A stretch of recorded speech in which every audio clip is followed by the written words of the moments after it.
كان يا ما كان في قديم الزمان على ما كيتحكى وكيتقال. كانت هي سادة الكرام واحد المرأة عندها وليد هو اللي كتكسب في هاد الدنيا. الاب مشى عند الله وهي كانت بيه باش ما يعيش في العذاب. ايوا دازو ايام وشهور وسنين والصبي صبح شاب، وبدات الام تقلب وتبحث ليه على عروسة اللي مكتوبة عليه في المكتب. سمعت بواحد البنية كتكلم عليها كل مرة، وهاد البنية يا سيادي كان اسمها تمرة. جميع الناس كيوصفوا جمالها واخلاقها، وكل وحدة كتمناها عروسة لولدها. ايوا زيادة على ان تمرة معروفة بهاد الخصايل، كانت معروفة يا سيادي حتى بطرزها المتقون. ايوا الشاب عزمات وتوكلات ولدار تمرة قصدات وحلفات باللي تمرة من غير لولدها ما تكون. شرات طرف من الثوب ومشات بيه، بقات غادا وتسول من هنا ولهيه حتى وصلت لدار تمرة على قبل الغرض اللي جاية عليه. ايوا توبها في يديها غير صبة، اما هي ما كرهاتش تخطبها اليوم قبل غدا. ايوا وصلت الشاب لدار تمرة، دقات ودقات وهي تفتح ليها واحد المرأة. سولتها على تمرة والمرأة ضرباتها بنكرة، قالت ليها ما عندنا بنات بهاد الدار للزواج. هي تقول لها الشاب لا ما جاياش نخطب، انا جايه نطرز هاد الثوب. ايوا تفاجات القلوب حيت المرأة المعبسة وجهها صبح مبشور. رحبات بها ودخلاتها لوسط الدار وعيطات على تمرة باش تسيقها هاد الخبار. لالا تمرة جات وكيف القمرة مضوية نورات، الشعر طويل كيف الليل والخدود لونها مورد. سلمات وجلسات وقالت الشاب اش حب الخاطر على لالا.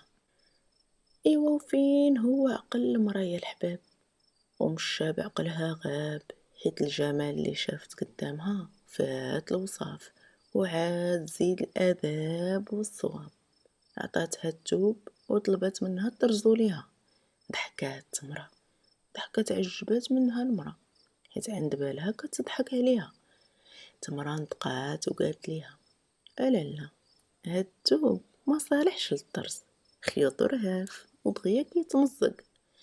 بقات البنية تشرح ليها من هنا وهنا والمرا عقلها ما تهنى، بقات تفكر وتخمم كيفاش تجبد معاها الهضره، وفي نفس الوقت شاغلها الصداق والهديه اللي يليقوا بيها. ايوا البنت خطابها بالعرام والمرا ما كتملك من الذهب حتى غرام. ايوا يا سيادي جلسات وبقات غير ساكته حتى جات السيده اللي فتحت عليها الباب النوب الاولى وقالت ليها يا لالا اذا بلغتي مقصودك اللي جاي على ودو ايوا خفي، راه ما عندناش غير توبك وحدو. الشاب فهمات راسها سلمت عليهم وقصدت الباب. ايوا وهي في طريقها ليه سمعت هضره وكلام، طلقات ودنيها وقالت نسمع اش كيقولوا ليكونوا يهضروا عليها. وهي تسمع المراه كتقول لتمرة فين هما الفلوس. تمرة مسكينه تبكي وتزابك وتقول ليها والله لالا عوينتي ما خديت منها شي ريال. الشاب دارت براسها نسات توبها ورجعات لوسط الدار، لقات تمرة غارقة في دموعها والمرا شادها من شعرها. ايوا دارت براسها مدات ما جابت وقالت ليهم سمحولي راني نسيت الثوب اللي وصاتني تمرة باش نبدلو. ايوا والمرا عيط عليها واحد الصوت كيبان باللي مولاه كبير في السن ومهدود، وما هو غير بو البنية حيت ديك المرا ماشي أمت تمرة الأصلية، غير مرات بواها. ايوا وهنا الشاب بقات مع تمرة الراس في الراس وقالت ليها ابنيتي انا ما جايبني عندك لا طرز ولا خياطة، انا راني جاتني سيرتك الحسنة وزينك الفتان اللي على كل لسان. بغيتك لوليدي عروس، ونديرك في مقام بنتي، ونهنيك من هاد المنحوس. نهدات التمرة وقالت ليها: هاد المرا كانت كبيرة الخدم عندنا قبل ما توفى ميمتي الله يرحمها. ايوا مني مشات عند الله دارت بابا ودات ليه البلاد وشتات ليه الولاد. ايوا وانا الطرز اللي علمتني ميمتي ولا هو صنعتي، حبست عليا الخطاب وسدات عليا الباب، والريال اللي طاح في يديا كتديه ليا. ومشى زادت عطفات على تمرة ووعداتها تخرجها من هاد المحنة، وبقات غادية جاية عندها للدار من طرز لطرز حتى جا اليوم الموعود اللي وصاتها في الليل باش تجمع حوايجها وتسناها حدا الشرم، حيت غادا تهربها وتهنيها. وداكشي اللي كان يا الخوان، غير طاح الظلام جات الشاب ومعاها ولدها.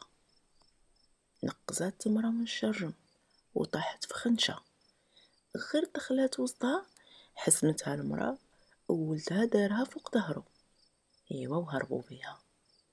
وغير طلع الصباح تمرة لقات راسها في دار الشاب.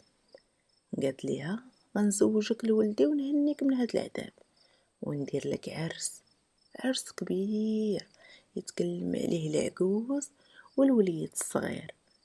تمرة فرحات وقالت من الهم تهنات، ولكن هيهات تمرة بهداك الشاب تزوجات. ايوا يا سيادي، الحق يتقال، كان نعم الاخلاق، فرح بالرزق اللي قسم ليه الله من زواج. اش منك يا حداقة وصواب وجمال. كان يمشي يخدم الصباح بكري ويرجع حتى يطيح الظلام. منين يدخل يلقى امه في مراتو كتشكر وتقول ليه: تبارك الله على بنتي تمرة، ما كتخلينيش نحط يدي في الماء. بقات الامور هكذا على هاد الحال حتى بشويه بشويه بدا كيتدخل الشيطان. ايوا في يوم من الايام حمات تمرة جات عندها جارتها، ومن فضولها سولتها على حالها وعلى مرات ولدها.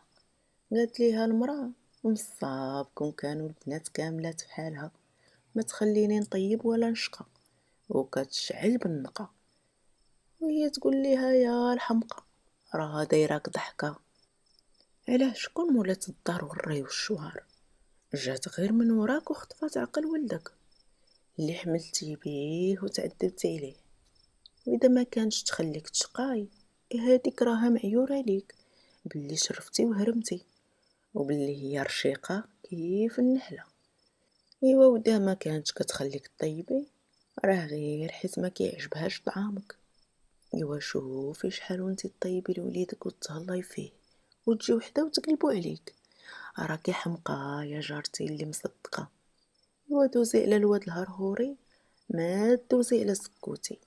دابا يجي النهار اللي تخرجك فيه من الدار، وما نبغيها لك يا جارتي.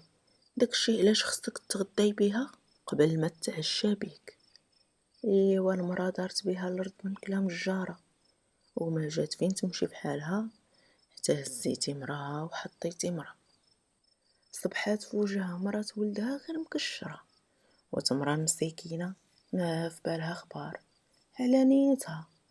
منين تفكرات وعد حماتها سولاتها على فرحها، ساعة غير بالكلام المسموم جاوبتها: اش من فرح كتهضري عليه، وحنا جبناك من دار باك غير مخطوفة. ايوا سولاتها على شوارها اللي به وعدتها اللي توجدوا ليها في مقام ميمتها. قالت ليها: شوارك وهما التواب اللي درستي. ايوا يا الخوان، جمعات حماتها الوقفة وهي تقول ليها: من اليوم قطعي عليا داك السالف، ومن اليوم الكلمة هي كلمتي، وشغل الدار انا اللي نتولاها، وحتى من المونة وانتي، وكلها طيب غداها. ايوا يا سيادي، تمرات فكرات مرات باها واستوعبات باللي من عذابها ما هربات. ايوا يا سيادي، تمرة المسكينة منين رجع راجلها من تمارة ديال النهار لقى مشعلة كيف النار، عمرات ليه راسو مشلاها هدور وكلام، وبقى على داك الحال. كل نهار كيزيد قلبو يعمر على مرتو، وحيت المسكينة كانت كتوحم ما فطناتش براسها، حتى جا اليوم اللي فيه كتغلط وكترفع من صوتها على حماتها. قال ليها راجلها: هادي ليك الاخرى اللي تهز صوتها على امي، ما تغطى بغطايا، ما تاكل معايا ماكله. ايوا وجرى عليها من الدار في النهار القهار. ايوا يا سيادي خرجات تمرة بالحوايج اللي عليها، ولكن ما نساش تهز معاها الطرز اللي مدة طويلة وهي كطرزو بيديها. امو فرحات وقالت: هنية هنية وليدي رجع ليا. وكيف كيقولوا ناس زنان، اذا طلقتيها ما توريهاش دار باها. وداك الشي اللي كان يا الخوان، قصدا التمرة ضربوها ودوزت الطريق كلها في التخمام. اش تقول واش تسبق حتى لقات راسها في حومتها. ايوا يا حسرة الدار اللي كانت زمان كتقفل بالسكرون، صبح بابها مشرع اليوم، الداخل والخارج منها من الجيران. تمرة مني شافت داك المنظر تبهضات وقالت: يا ويلي ياك ما با مات. مشات تجري وللدار دخلات وقصدات بيت باها، ولقاتو مغط على الفراش، باست راسو والدموع كينزلو من عينيها. وحتى هو المسكين ما عاتبها ما سولها، حضنها وعنقها عنق طويل وقال ليها: يا بنيتي ما تفرطيش فيا، راه بالي بقى مشغول عليك بالنهار وبالليل. ايوا ما تهنات تمرة حتى حكات لبوها كل ما جرى وصرا.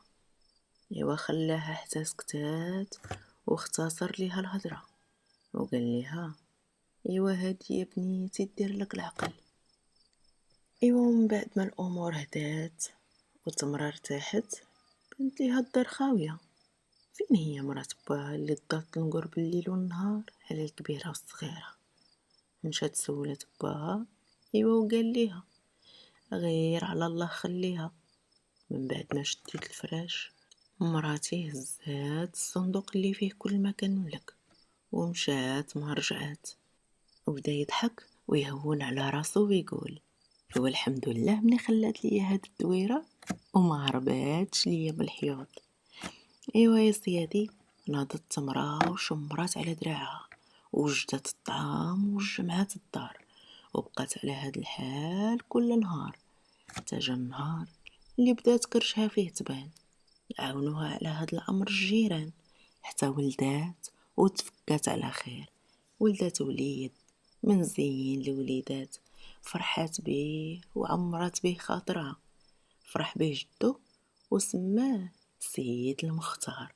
ايوا علاه ماشي عمر عليهم الدار، وليدها بدا يكبر وصحة بوها عاد ما كتزيد تدهور، ما لقات ليه لا جهد ولا مال، وصبحوا يعيشوا عيشة قل من اللي كانوا عايشين عليها حيت تدهورات بيهم الحوال. ايوا يا سادة الكرام، من بعد ما لالا تمرة ضاق بيها الحال وتسدو في وجهها البيبان، واحد النهار سمعات الدقان. قالت: هادي ما تكون غير مرتبة. ايوا منين جات حلت الباب لقاتها مرا عمرها ما شافتها ولا راتها، كتسولها على طرازة كبيرة في البلاد. وتمرة جاوبتها وقالت ليها بلي هادي امها، بلي راها توفات من هادي شحال. ايوا يا سيادي جلسات المرا في فم الباب، جلسات من العيا والصدمة، وقالت لتمرة: اش ندير واش نعمل؟ انا هي السبب، انا اللي ما وجدتش لبنتي شوارها على تيسان. تمرة طمناتها وقالت ليها بلي الدرازة الكبيرة انا هي بنتها والصنعة من عند امي خديتها. فرحات المرا وما قداتها فرحة، طلبت منها تطرز ليها كل ما كتحتاج العروسة في يوم وليلة. قالت ليها: يا لالا هادشي اللي طلبتي مستحيل، واخا نشرك النهار مع الليل.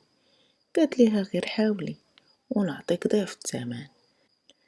ايوا يا سيادي تمرة تفكرات الطرز اللي طرزاتو، هي ملي كانت كتجي عندها الشاب اللي تزوجاتو، ومشات طايرة في الحال حضراتو، عطاتو للمرا هدية وقالت ليها مكتاب لبنتك ماشي ليا.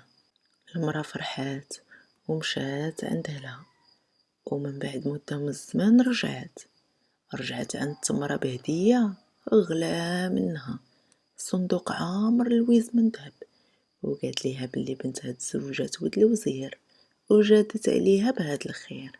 ايوا يا سادة الكرام، تمرة ربي غناها وما نساتش باها، داتو عند حكيم معروف في البلاد، قال ليها دواه هو الراحة. وداكشي اللي كان يا سادة الكرام، تهلا التمرة في باها حتى جا النهار اللي روحو الله سبحانه توفاها، خلاها عايشة مستورة في دويرتها ووليدها ونيسها. خدمات وكافحات، ومن صنيديقات اللويز الذهب خرجت شلا صنيديقات. ايوا وليدها سيد المختار كبر وصبح سيد الشبان، علماتو التجارة وكلفاتو يقابل رزقها، وجلسات في دويرتها هكا باش ترتاح من بعد عوام من الشقا وتمارة. ايوا وسيد المختار صبح تاجر كبير. في يوم من الايام وهو كيرتب التواب سمع صوت كاينين، خرج عند باب الحانوت كيتفقد الامر، لقاها مرا كبيرة في السن، تيابها مقطعين ولونهم مدبوغين. غير بدا يقرب صدرات منها ريحة كريهة خلاتو يبعد، قلبو ما طاوعو حيت شاف فيها المسكين ميمتو. من داخل الحانوت تكلم معاها وسولها شنو حب الخاطر على لا. قالت ليه عطشانة وجيعانة يا وليدي، جود عليا من خيرك الله يبارك ليك في رزيقك. المرا حالها اكتر من الجوع والعطش، خاص اللي يعنى بيها، وهذا من شغل العيالات حيت خاصها تحمم. وداكشي اللي سيد المختار فكر فيه وخمم، وقال لابد ليا ما نديها عند امي، هي اللي تفتح في وجهها الباب وتجود عليها بالطعام وتلبسها من رفيع للتواب. وداكشي اللي كان يا الحباب. لاله تمرة بالمرا رحبات، حمات ليها الحمام ووجدت ليها الميدة ولبساتها من توابها الجيدة. المرا شكراتها، وغير تمرة شافت في وجهها من بعد ما تنقات في الحين عرفاتها. لكن المرا العجوز ما عقلت عليها، تكلمت تمرة وقالت ليها انا هي مرات ولدك اللي خلاني كيف المنحوس، وانا مطلقة من عروس. جاوبتها انا يا لاله ما عندي ولاد، انا عايشة غير وحدي هادي مدة وزمان. ايوا يا سيدي، المرأة كتدخل وتخرج في الهضرة، مرة تقول ما عندها ولاد، مرة تقول ليها ولدي واحد اللي انكساب، تزوج للمرة الثانية وهربت عليه المرأة ومات بالفقصة. ايوا تمرة فهمات بلي حماتها مات لا عندها عقل مرزن، ما داتش عليها وكملات على املها حتى على خاطرها بغات تمشي بحالها. وداكشي اللي كان يا الخوان، تمرة وصلات الراجل اللي كانت مزوجة به للباب، وبقات متبعاها حتى ما بقى بان ليها اثار. ومنين رجع ولدها سيد المختار سيقاتو هاد الاخبار. لكن سيد المختار فحال الا ما سمع والو، حيت ما كيعرف لا باه ولا جداه، وميمتو وحدها في هاد الدنيا املو، بغى يعيش معاها وتعيش معاه. وداكشي علاش فتحها في الموضوع وبشرها باللي باغي يكمل دينو، وطلب منها باش تمشي تخطب ليه بنت الدراز اللي ديما يشوفها مع باها. وداكشي اللي كان يا سادة الكرام. الفرحة كملات وسيد المختار عمر دارو. لكن لاله تمرة ما تهنات من نهار مرات ولدها للدار دخلات، حيت كل نهار باها كيزورها وكيطول في الزيارة. صبرات لاله تمرة حتى صبرات، ومع ولدها في الامر تكلمات، قال ليها هناك الله امي، نهار مرتي توحش باها انا اللي غادي نديها عنده تصيل معاه الرحيم. وداكشي اللي كان يا سادة الكرام. وقت ما مرات سيد المختار توحشت اهلها وحبابها كيديها تزورهم، وفي كل مرة باها كيسولو على لاله تمرة وعلاش ما كتجيش معاهم. وحتى سيد المختار كل مرة كيعطيه عذر، حتى جا النهار اللي فيه السيد نطق وتكلم وقال الراجل بنتو باللي طالب راغب في لاله تمرة من بعد المرحومة مرتو. سيد المختار كان عارف الصعاب اللي دازت منها الام ديالو، داكشي علاش قال ما فيها باس يفتحها في الموضوع، الله وعسى تلقى في هاد الحياة ونيسها. لكن لاله تمرة رفضات بالصوت المسموع، الصوت اللي تخطى الحيطان ووصل لعند مرت ولدها لبيتها، وغير عرفات بهاد الخبار غرقات في الدموع والنار قدات في قلبها، وما تقبلت حتى شي مرة تجي في مكان امها واخا تكون لاله تمرة حماتها. ايوا يا سيادي مرت الولد دارت ما في خبارها والو، خرجت بالوجه المبشور وفاتو يا سيادي ايام وشهور. سيد المختار كيف عادتو مشى مسافر يجيب سلعة جديدة وخلى في الدار امو ومراتو والخدم رادين ليهم البال. ايوا سيد المختار سفرو هاد المرة طال وغادي يحصل اللي ما يخطرش على البال. مرات سيد المختار طمعات واحد من الخدم بصندوق الذهب يسرقوه من بيت لاله تمرة ويقسموه مع بعضهم. ايوا من بعد تفكير وافق الخادم وخلى حتى طاح الظلام وتقطع الحس، ومن بعد ما كلشي اللي في الدار ناس مشى يتسلت قاصد بيت لاله تمرة هكذا باش يسرق الصندوق اللي وصاتو عليه المرا. اما هي كانت حاضيه من بعيد وغير دخل بيت لاله تمرة وهي بدات تغوت وتعيط وتقول ايوا يا اجيو تشوفوا لاله تمرة الشريفه العفيفه شكون عندها في البيت. ايوا يا سيادي في الحين جمعوا الناس ولقاو كلامها على صواب، حيت شافوا الخادم وهو خارج من الباب. ايوا يا سيادي الخادم من بعد ما سمع الغوات سمح في داك الصندوق، وفي حين الناس كانوا حاضين لاله تمرة اللي يلا فايقه من النعاس وما فاهمه شنو واقع، مرات ولدها تبعات بجريه الخادم فيه كتقنعو باللي ما يعترفش بسرقه الصندوق ويقول باللي لاله تمرة هي اللي عيطت عليه باش اذا كان شي حكام يخفوا عليه. اما لاله تمرة من بعد ما استوعبات شنو واقع وفهمت من فواه الناس القصه غادا لفين، تسلتات من بينهم كيف الشعره من العجين، هربات في ديك الظلمه. ايوا وهروبها منين صباح الصباح تبات عليها التهمه. لاله تمرة ركبات في واحد القافله اللي وصلتها لبلاد بعيده، وحيت ديما هازه معاها رزيمة هاد اللويز، اول حاجه دارتها منين وصلات بدات تقلب على الفندق فين تبات. دازو يومين بالحساب وخرجات لاله تمرة تدور وتجول، الله تعرف شي حاجه على هاد البلاد. لقات عندهم التجاره ريجه وداكشي علاش قررت حتى هي تبني راسها من جديد. شرات حانوت صغير وكل ما تحتاج للطرز وبدات تبين صنعتها، واللي شاف طرزها كيتبهر بيه، وشويه على شويه دارت دويرتها وبداو البنات يجيو يتعلموا عندها. ايوا يا سيادي حتى في هاد البلاد تشهرات لاله تمرة بطرزها المتقون، حتى صبحوا يتوافدوا على حانوتها الصغير غير كبار التجار وشكون. ايوا هذا ما كان من امرها. اما ما كان من امر ولدها سيد المختار، فمن بعد ما رجع لبلادو لقى مراتو كتسناه بالخبر الكاذب.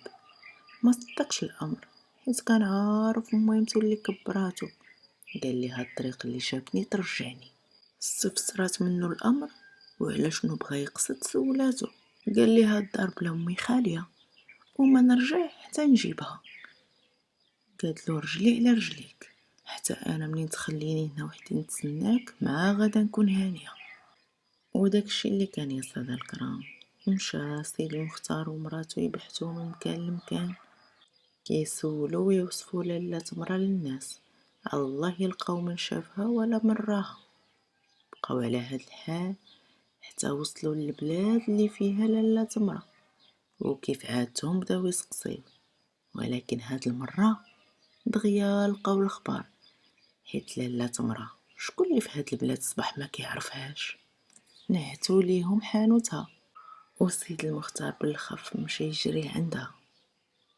ايوا غير لقاها، سلم عليها وطلب رضاها، وحتى من مراتو طلبات منها السماحة. ايوا وهنا سيد المختار استغرب، سول مراتو علاش كطلب السماحة من امو. قالت ليه بلي الشيطان عماها وهي السبب في همها وهمو، وغير بغا يرمي عليها يمين الطلاق ولا تمرة هي تمنعو. قالت ليه ما ديرش وليدي ما دار باك، جلس مع مرتك وسولها علاش افتعلت هاد الامر. وداكشي اللي كان يا الخوان منين سولها قالت ليه ما بغيتش با يجيب لاله تمرة ضرة على امي واخا في قبرها.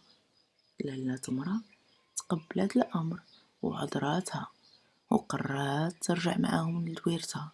وداكشي اللي كان يا سادة الكرام، رجعت لاله تمرة مع وليدها سيد المختار، رجعوا لبلادهم ولدويرتهم. ومن بعد مدة من الزمان منين عرفوها الناس رجعت بداو يهضروا ويتكلموا من جديد. رانا باها دمرات ولدها قال ليها بما ان الناس كيهضروا فيك انا نتزوجك ونصد ليهم فواهم. لاله تمرة ما عجبها حال، تكلمت مع ولدها ومرتو وعلمتهم باللي غادي تكمل حياتها في البلاد البعيدة باش تهرب من امر هاد الزواج. سيد المختار ما وافقش على هاد الامر وقرر يمشي يعيش معاها، وحتى من مرتو كان هذا هو قرارها، ووعدتها باللي ما يعرفش مكانهم وباها تبقى تزورو في كل مناسبة وعيد، وهكا باش يبقى شاد تيقارو بعيد. وداكشي اللي كان يا سادة الكرام، رجعت لاله تمرة للبلاد البعيدة اللي بنات فيها راسها من جديد، وما بقاتش معروفة غير عند موالي الحوانت والتواب والتجار والدرازة، ولات معروفة حتى عند الناس الكبار والصغار، ولاو يعيطوا ليها لاله تمرة الدرازة. ايوا يا سيدي، كانت هذه هي حجاية لاله تمرة، وان شاء الله مازال نزيدكم حجايات مرة على مرة. ايوا مشات حجيتي من واد لواد ومن بلاد لبلاد، وانا بقيت مع ناس الجواد.